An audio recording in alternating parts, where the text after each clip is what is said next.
I was the first in my family to go to college. But as a 17-year-old, I didn't think too much about what my mother and father were going through. Neither had attended college. Indeed, neither had finished high school. As immigrants from Mexico with a 6th grade education, they did their best to prepare me for the unknown. Today here at USC, we would like to help you think through ways you might help your children be successful on our campus.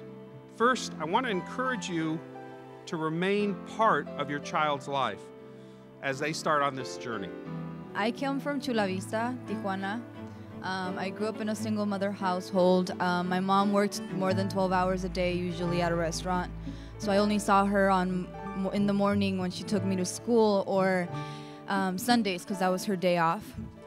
I didn't know what being a first gen meant, but once I got here, my first few months, I felt like all the students in my classes knew that I wasn't supposed to be here because something was different about me, or maybe I didn't come from the kinds of schools that they came from, or I didn't have the experiences that they had already had. Like, some people had already had internships. I didn't know what an internship was, right?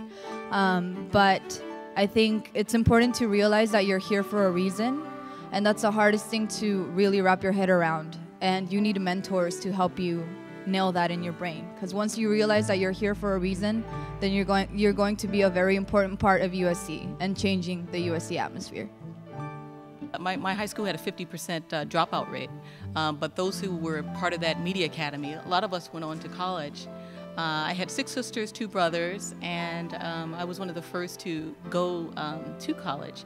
Sometimes you come and you have the weight of the world, you have the weight of your family's projections. They want you to be successful. In fact, they expect you to be successful. You don't want to let them down. You don't want to let yourself down, and that can put a lot of fear on you. But the first generation students that I've noticed, particularly ones like MJ, who know how to release their stress, who know how to strengthen the skills that they may need to strengthen, they prove to be resilient.